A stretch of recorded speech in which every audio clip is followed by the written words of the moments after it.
Welcome to Basic Brewing Radio for Thursday, May 1st, 2025. I'm James Spencer. Here at Basic Brewing Radio, we're all about home brewing. This week, Scott Housel answers the Mash Your Luck Challenge with a beer he's named Space Church, a big hoppy American ale. But will it be big enough for Adam Ross? Spoiler, no, it won't. If you want to support us financially, check out patreon.com/basicbrewing, and many thanks to everybody who is helping out in that way. If you go to patreon.com/basicbrewing, you can see a long list of stuff that you can access if you sign up as a supporter. And many thanks to the new Patreon subscribers who are signing up every week. Your help is very much appreciated. Financial supporters will get something rare this week.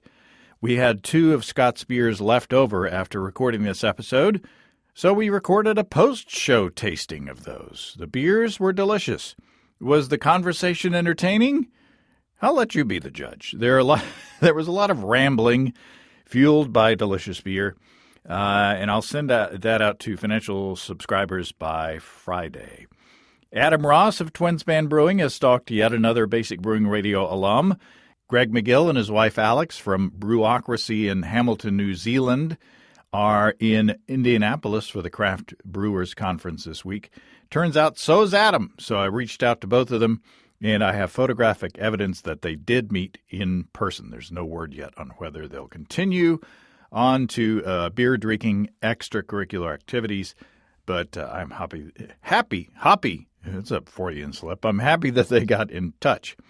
Greg and Alex are also going to Denver next, where I think they're planning to meet with Matt Giovanisi while they're in the area, and they might even get to see Sean Terrell of 2 Mile Brewing. I'm envious. Basic Brewing Radio, making brewer connections one person at a time.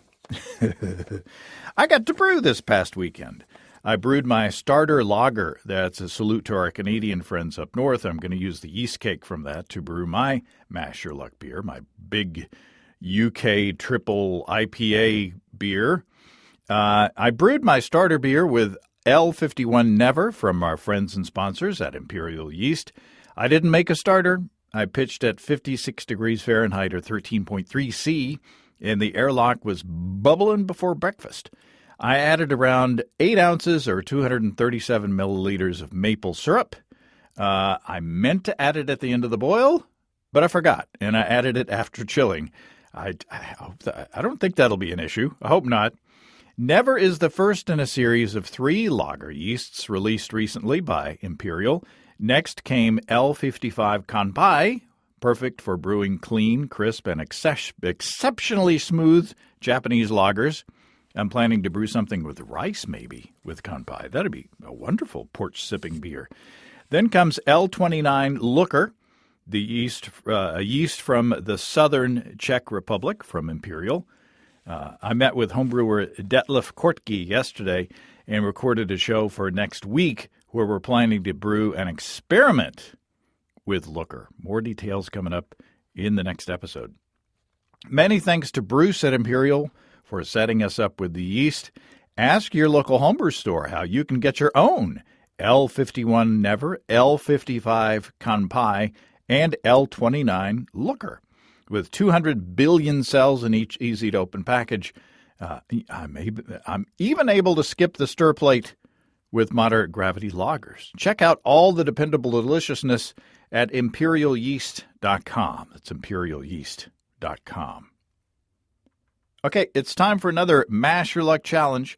Scott Housel has sent us another batch of delicious beers, and he's stepping up to the plate again. Adam Ross of Twinspan Brewing and author Chris Colby help me sample.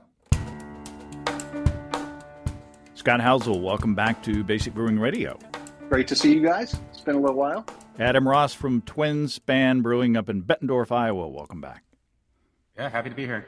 And author of, what is it? The Homebrew Recipe Bible. Homebrew Recipe Bible, Methods of Modern Homebrewing, and How to Make Hard Seltzer. Chris Colby, welcome back. Hey, James. Thanks for having me on the show. Boy, we're here together. It's late in the afternoon, and we got beers in front of us. I'm very excited. I'm so glad we had this time together. I'm pulling on my ear, even as we speak. Scott Housel, this show is all about you. Do you want to drive the ship, the boat, the vessel, the whichever what metaphor you want to use? What are we tasting today? Yeah, how about I'll get us started, and then you can steer us. Oh. We're tasting, I'm calling it the Space Church. It's the Master Luck challenge that I got that was very high ABV, high bitterness, U.S.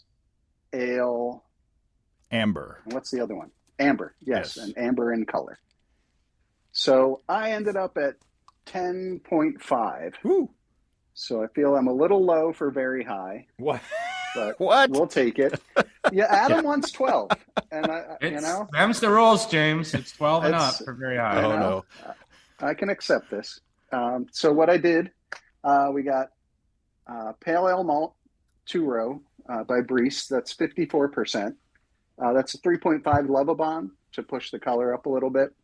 5 pounds of Brewer's Malt, which is 30.2%. I did a 6% dextrose. That's a pound. That was added after fermentation started. I also added a pound of Pilsen Light dry extract Oh. for gravity. And then to help things along, I did 8 ounces of crystal rye malt and 1 ounce of pale chocolate, Wow. all for color. So that was 3% of crystal rye and 0.4% of pale chocolate. And what were your numbers? Your gravity numbers? We were at 1 point. Where are we here? I've stumped him early. I usually have it written down so I don't have to scroll. Because we started drinking it, 11% alcohol beer. That's why he's having trouble. Yeah, Numbers. right away. So Not a good way to start. 1.106 Ooh. was my original gravity, and it ended at 1.026. Oh. And I was shooting for drier. I did not get that. But this was with Safel USO5. And let's talk about hops. Mm. We are an ounce of Columbus at 60 minutes. So that's 28 grams. Yep. Half ounce of Columbus, 14 grams at 15 minutes. And then I did a hop stand for 30 minutes with an ounce of Citra, an ounce of Sabro, and an ounce of Simcoe. Wow. And then I went to the dry hop. So I did 2 ounces of Sabro. It was in for about 7 days, the dry hop. So 2 ounces Sabro, an ounce of Citra Cryo, an ounce of Simcoe Cryo, and then the other half ounce of Columbus that I had left over. And this is a 5 gallon or 19-liter batch? This came up to about 4.5 gallons with the way I calculated it. I did treat the water with gypsum and lactic acid. And let me see if I can find those numbers there. So we're about 125 in sulfates, and chlorides shows about 62.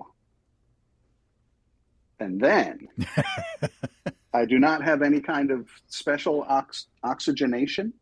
So I tried olive oil. Oh. So I went with 5 milliliters of olive oil based on recommendations that I found.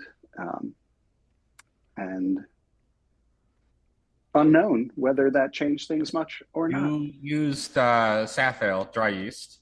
Yes, SO5, 2 packs.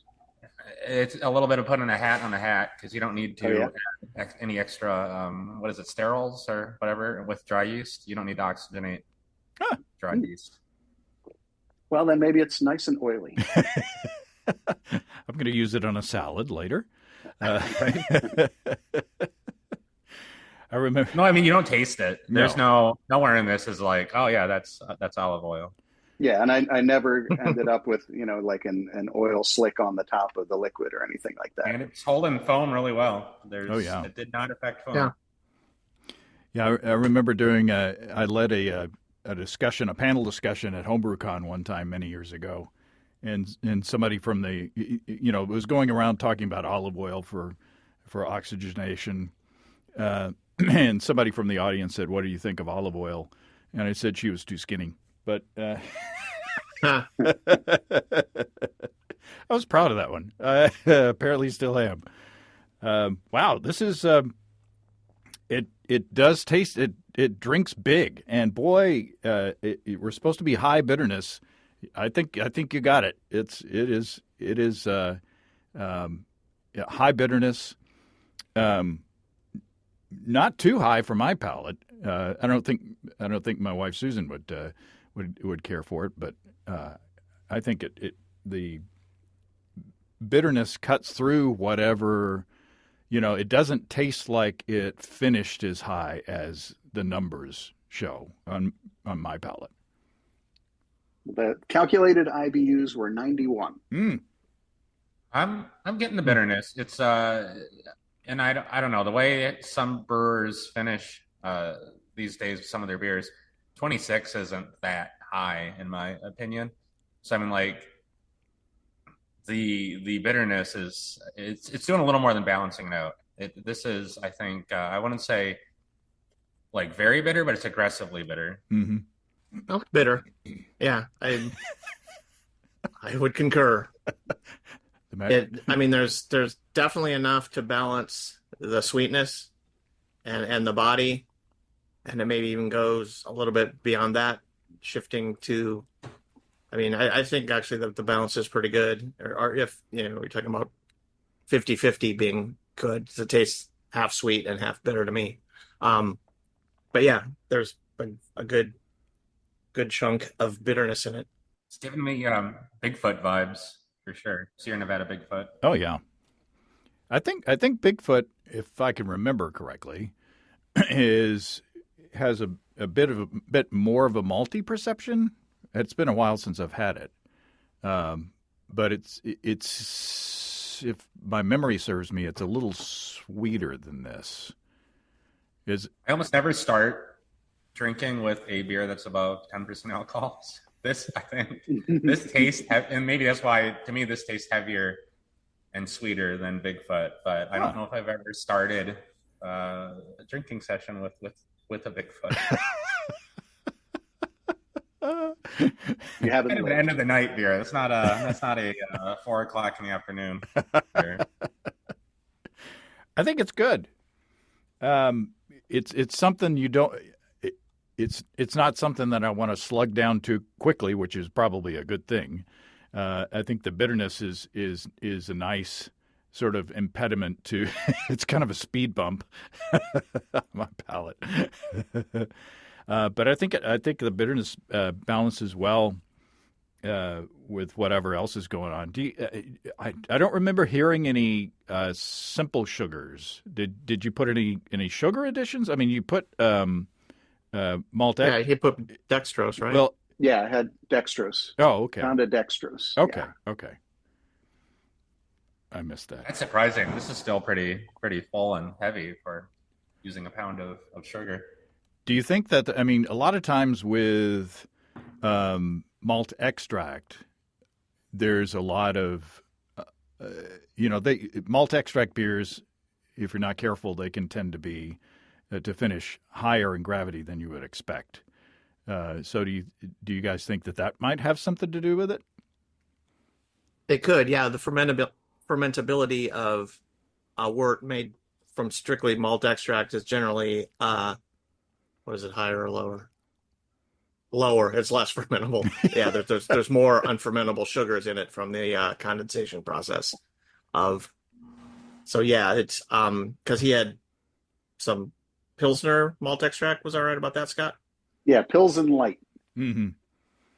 And so that could have pushed the.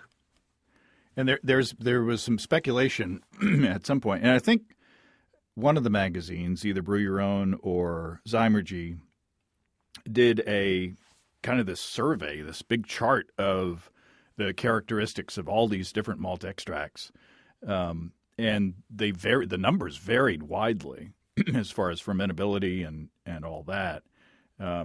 some of them back in the old days, they were designed for kit and kilo brewing, which, meaning the kit had an extract in it, and then the kilo was, your sugar, that amount of sugar that you added into it. So that I mean, he'd added half a kilo roughly, right? I don't know if that conversion's right.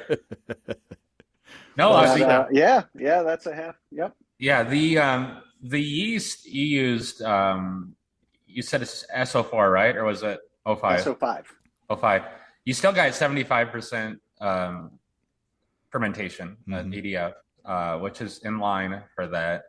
I have to imagine the body and everything is coming from either water chemistry or from one of the character malts, because the yeast did its job.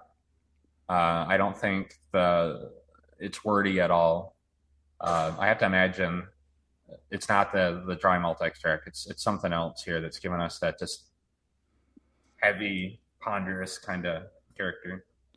And it sounds like we're picking it apart. I'm not being critical at all. I like the beer quite a bit. Please pick. No, nothing that I've said is a negative. I'm just I like it a lot. I want more booze, Scott. I let you down. I'm sorry. Bad. Disappointed me. You're bad influence. There was a point where I was like, am I trying to push it further, or am I stopping here? And I chose stopping here. Yeah. You're the guy in the little red suit on Scott's shoulder as he's brewing. He's on both. One of each. God, I had a full batch of Wee Heavy. Maybe I'll send it. I think I'll send it to you guys. Where I did not hit finishing gravity anywhere near my target, and I still don't know what happened there. And I was in that same headspace of like, what do I do? Do I add a lager yeast? Do I add a different type of yeast? And I just said, let's just package a little bit. Let's try it out in the tap room. And people just really enjoyed it. And I'm happy I didn't go back and try to dry it out more, because that would have taken away from the other really, lovely characteristics in a beer like this. And I'm hoping in a month or two that I feel like it might improve a little bit. It'll settle down a little bit, but we don't know that yet. Well, you did send us 2 bottles, and we're drinking a very small bottle right now, and we have the regular 12-ounce bottle left over. So let's see how long that lasts in my beer fridge. But maybe I'll hide it for myself.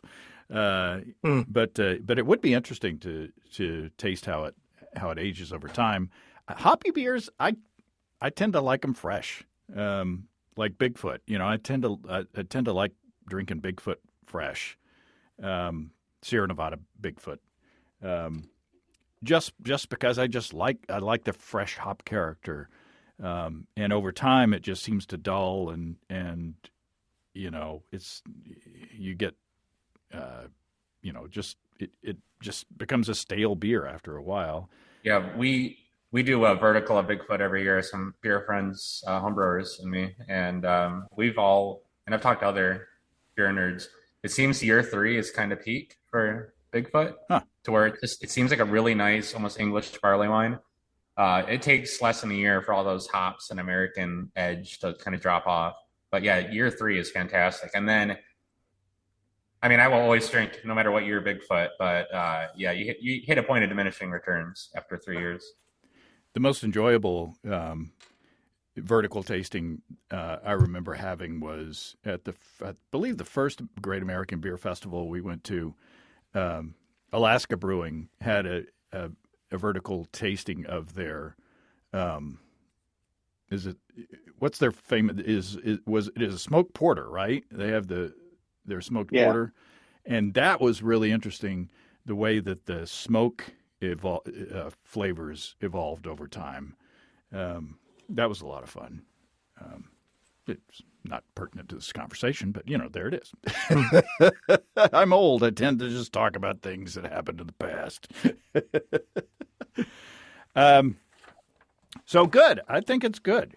I think it's nothing short of what I was expecting. Very good. Yeah, excellent beer, Scott, as always. Yeah. Thanks. I'm drinking this in a 95-degree brew house, but this would be a perfect beer for a little bit colder weather and a little drearier of a day, because this is cozy. This is a cozy beer. Well, shall we be critical of it?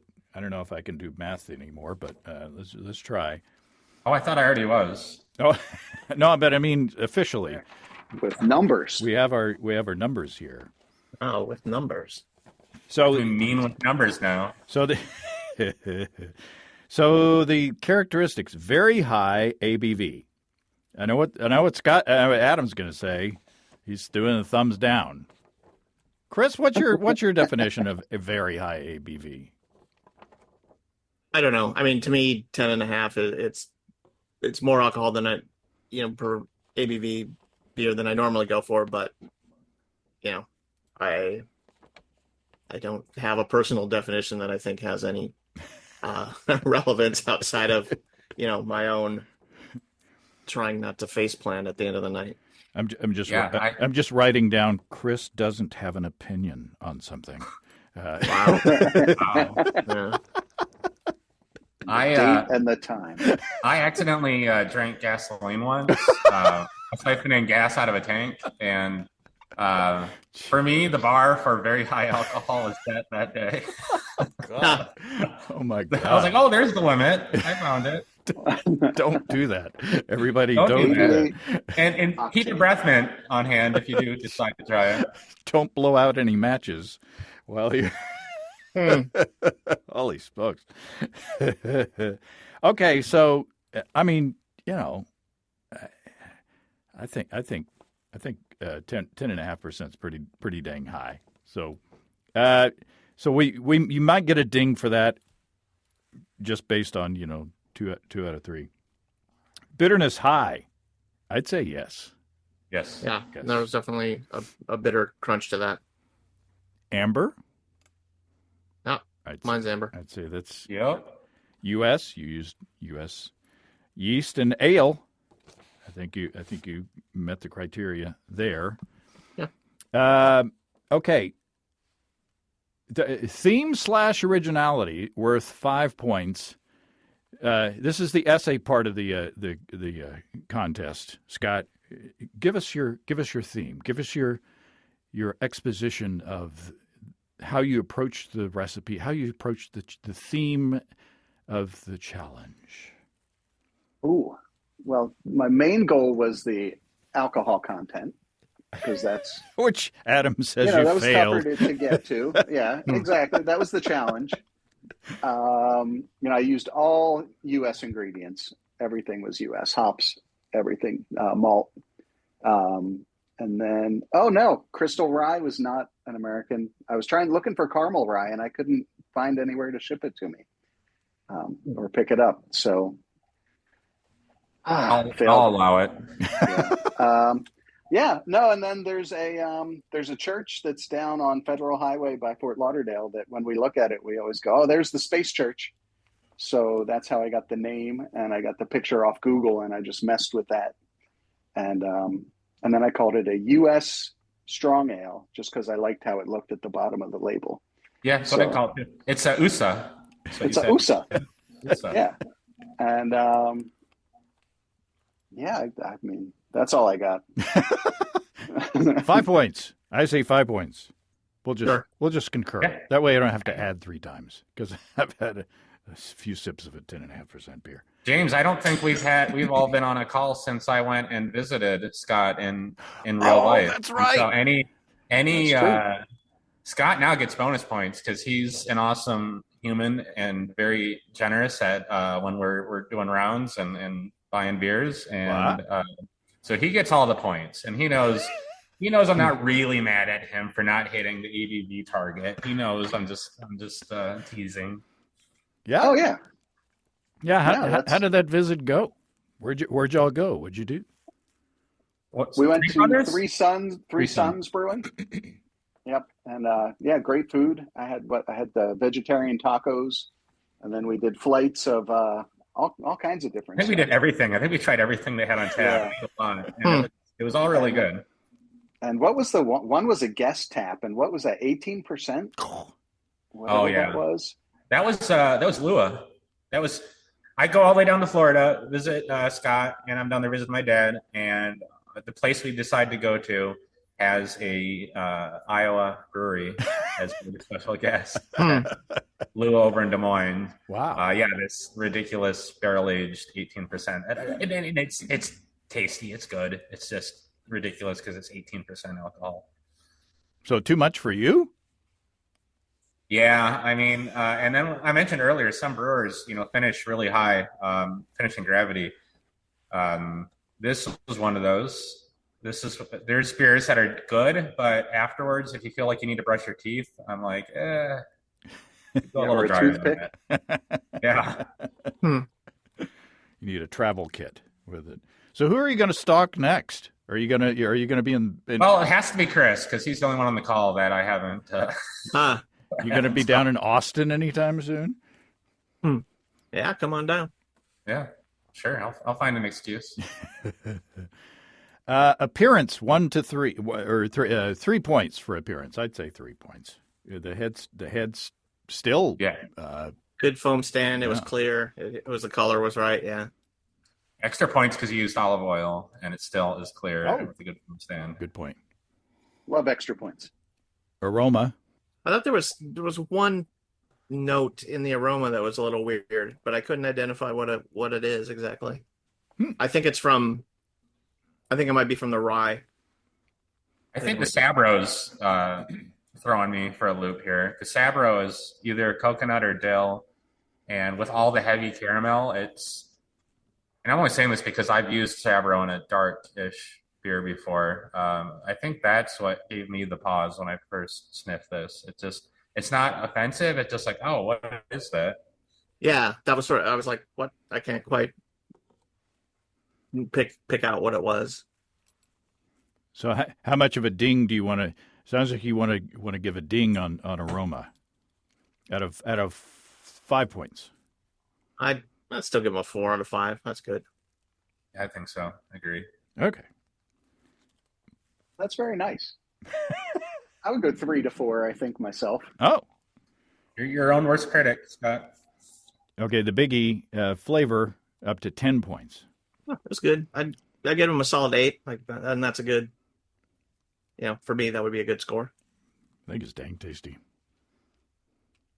Yeah, I have to agree with Chris. An 8, and because we don't have mouthfeel as a characteristic here, right?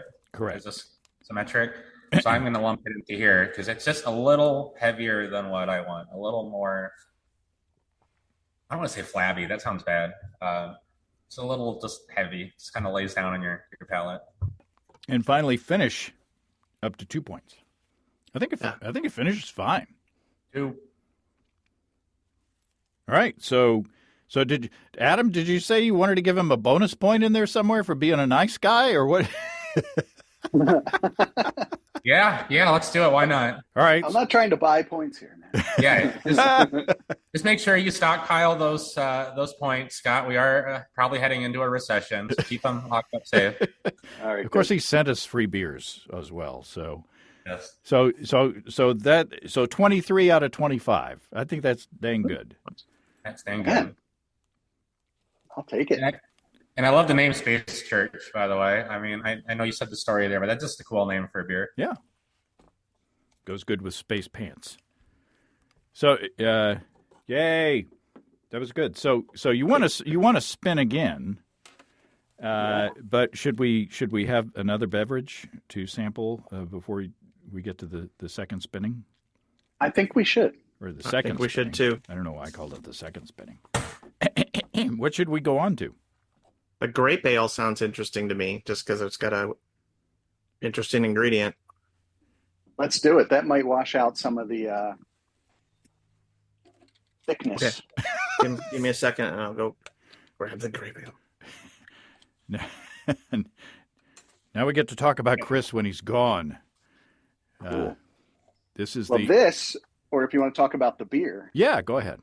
Instead of Chris, This is from when I did the grape ales several months ago, and the one with the Belgian yeast just had a ton of sulfur that was not going away, and it finally went away, and then it came out as a really nice beer. So, Wow. So I had to send it to you, but I didn't have any more Star Wars puns, and I just kept, I was thinking one of the phrases, I have a bad feeling about this, those kinds of things. It wasn't happening. So it's going to Grapeland in honor of Paul Simon and Graceland. Oh, there you go. So this looks very champagne-y. And Chris, Chris has got a fancy bottle opener. Oh, I had to show up my 3-foot-long bottle opener. So this is a formerly sulfury grape ale that was brewed with Belgian yeast. It was Fermentus BE256. And then it's mostly just Pilsen malt, and I think it was 28% of the fermentables was the Sauvignon Blanc wine must. And this is because you accidentally got a free wine kit in the mail. Exactly. When life gives you free wine kits, you make a beer. Make great beer. You all have foam in yours. I don't know. Maybe I thought I grabbed a clean glass and rinsed it out, but I'm getting zero foam on mine. It looks like a white wine. It had a little bit of a hiss. It's got carbonation. Oh, that's nice. You should really be listening to the song "White Wine Spritzer" by the Oakley Dokleys. the Ned Flanders cover band. Oh, They all dress like Ned Flanders, and they have a song called "White Wine Spritzer." Oh, yeah. It's hilarious. Do they play left-handed? I will. But... I don't know. I don't think they play left-handed, but they just play. They're dressed as Ned Flanders, and they play like death metal. I'd watch that. Yeah, it sounds like my kind of band. So this one, calculated 9.6%, and final gravity 1006. Yeah, it tastes like it. It tastes nice and crisp. Yeah, very champagne-y. Original gravity 1057. And I do taste the grapes. Yeah, in this one, very definitely. Yeah, very nice. Yeah, this is very much a halfway between a beer and a wine. Like, this would be what I would order when my wife wants to go to winery. If they had this as an option, I'd be like, yeah, I'm right there with you. Yeah, I don't get any sulfury notes. So you think that aged out over time? Well, what I had carbonated it and put it in the keg fridge, and then got I don't know, very discouraged, we'll say. So I took it out and I let it warm up, and then I just kept degassing it. Oh. And then I just let it sit at room temperature and would just smell it once a week. Pull the PRV again, smell it. And then one day I was like, I'm not smelling sulfur anymore. So I gave it a taste and was happy. Put it back on the gas and back in the fridge. Yeah, zero sulfur though. This is a really nice beer. Not getting any sulfur. I want a little more carbonation, but maybe that's just my bottle. I think maybe something went wrong in yours. I mean, it could be spritzier, but I think it's got a good amount of carbonation. Yeah, look like this. If you handed me this and said this is a wine that I made, I might honestly. I don't drink a lot of wine. I might be like, yeah, okay, this is a nice sparkling wine that you made. I'm not getting very beery appearance or. Look at my sparkling effervescence there, Adam. Yeah, you got more than me. That's fine. I forgive you, Scott. You'll just send me more. You'll just have to send me more. What did you say to him in Florida? What did you? I laid down the law. Yeah. So this is a keg fill?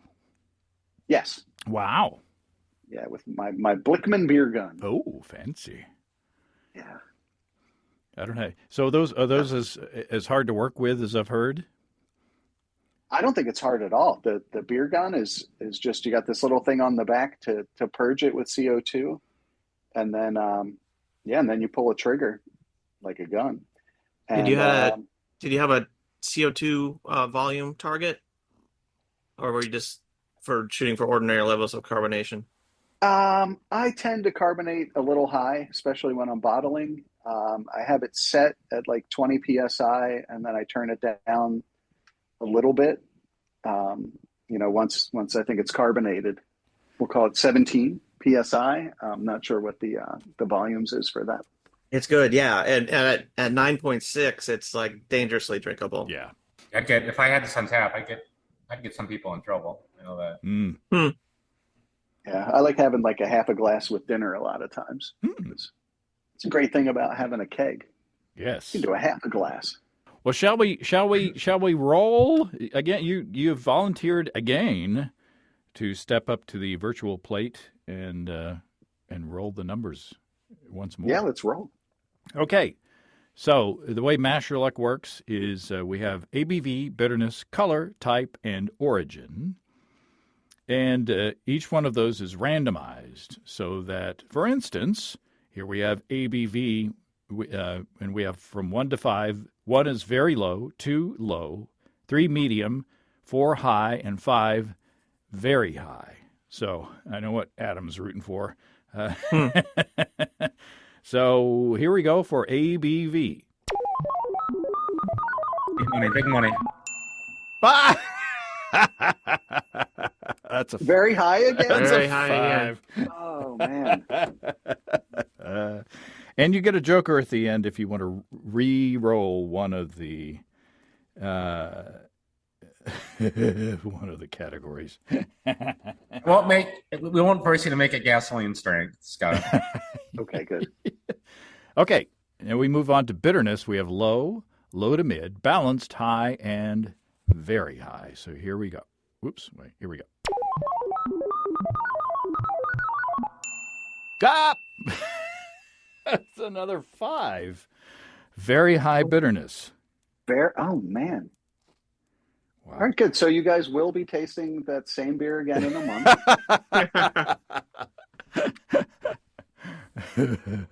Okay, color. Okay, I have to.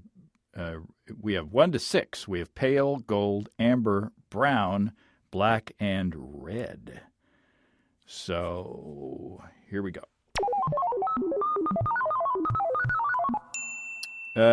What is it? It's a 3. Amber again. Wow! It's the same beer. Ouch! So and then so now we have type, which is lager, ale, and sour. So that's 3. So here we go.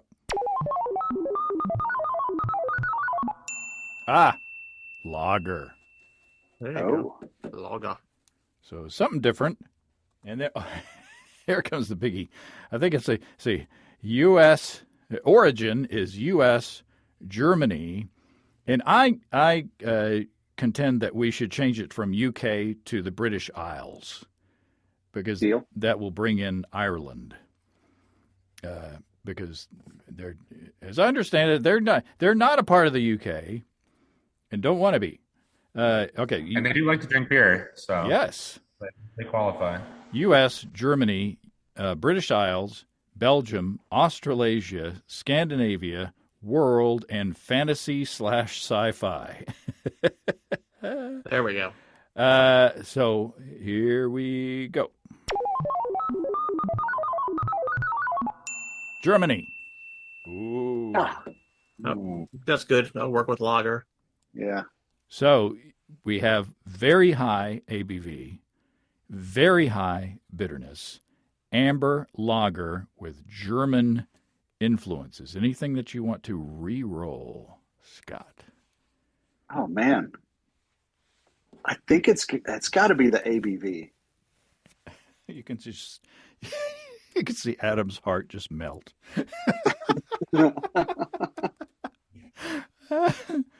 Now, As it is, you could shoot for sort of a hoppy Sammy Claus. Remember the old Yeah. beer by Eggenberg, 14% alcohol.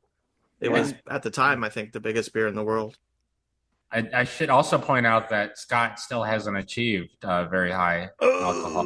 So Oh Zing, So it's a challenge. zing. man! man. All right. Well, let's debate and discuss. Maybe I do want to add a category of budget. Even though I'm a home brewer doing small batches, Well, a whole bunch of rhubarb was expensive, and a whole bunch of hops for that last one. That was not cheap either. But anyway, so we could dig into the Patreon account to help you out. You've been very generous over the. So patreon.com/basic brewing. Help Scott make his very high alcohol beer. Yeah. I don't know. You know what? I'll let Adam choose between ABV and bitterness. Ooh, For the put me on a reroll. spot there. I want to do bitterness because I think you can rise to the challenge of high ABV. I want to also add that I'm not just some hopeless alcoholic that needs all the beers to be above 12. It's a challenge. It's fun. Yeah, that's what I take it as. He's a Especially with a hopeful lager. alcoholic. Yes, hopeful. High functioning. Is Not hopeless. They call it high functioning, Chris. He's hoping that the beer will have high ABV. Okay, all right.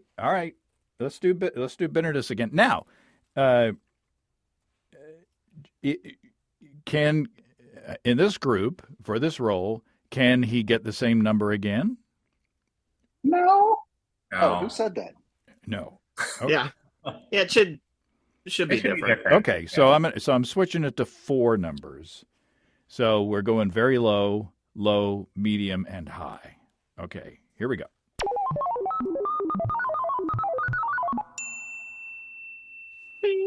Oh, it's a radical swing. Low bitterness. Okay. Nice. Low bitterness. And this And is still the most expensive machine in the whole hospital. It's the one that goes ping, Bing. bing.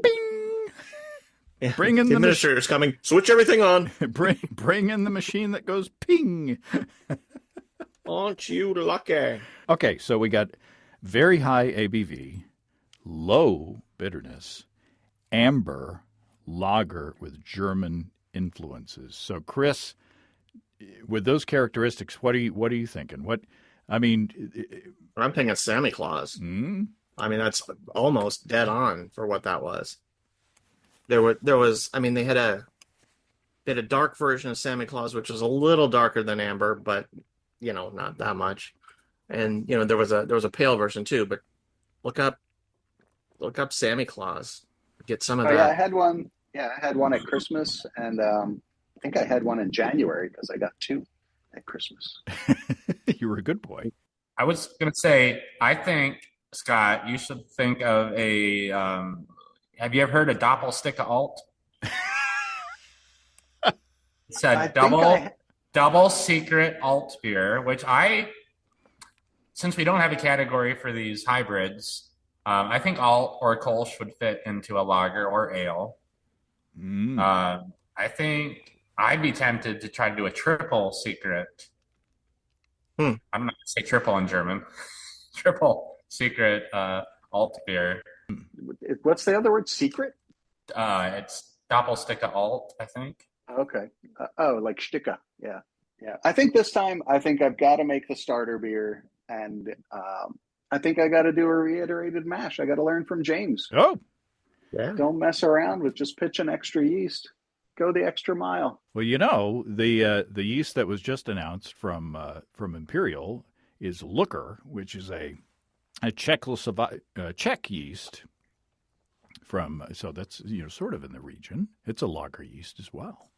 Yeah, that was going to be my question when I finally rolled lager. Do I have to do it at lager temperatures? Do I have to ferment at lager temperatures? Nope. Wow. All right. There's where I don't know. I mean, why? I mean, if you're fermenting at ale temperatures, is it a lager, Chris? I don't know. I mean, that's a good question. There are various yeast strains that you can dial up or down the esters just by the temperature you put it at, and then there are lager yeast that you can bump up a bit, and they will produce sort of relatively clean ales at higher temperatures, and there are ale, like a good old 1056. Dial the temperature down on that, and it makes an ale clean enough that you'd almost think it was a lager. I mean, it doesn't produce the sulfur or anything, but Are there splinters in your feet from standing on the fence? So yeah. I don't know.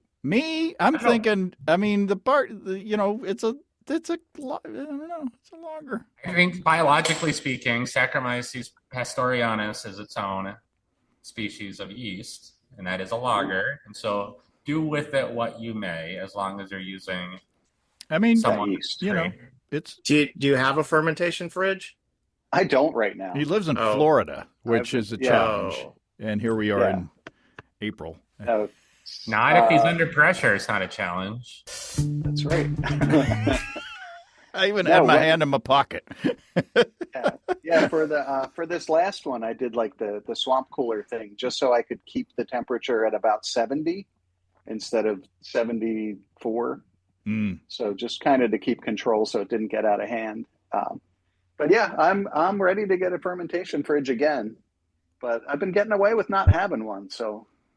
I'm not saying that the Patreon could pay for your fermentation fridge. Let's talk about other things.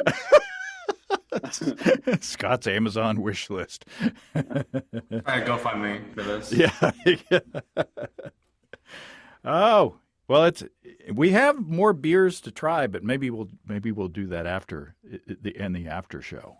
Bonus content. We all are slightly buzzed from the big beers, and we just finished off the 6-pack on another recording. Huh? Oh, well, there you go. Maybe I never do that. Speaking of Patreon people, maybe this will be. I've released as of the time people will be hearing this. I released a video episode of Steve and me making simple syrups in the kitchen, which I thought was a lot of fun.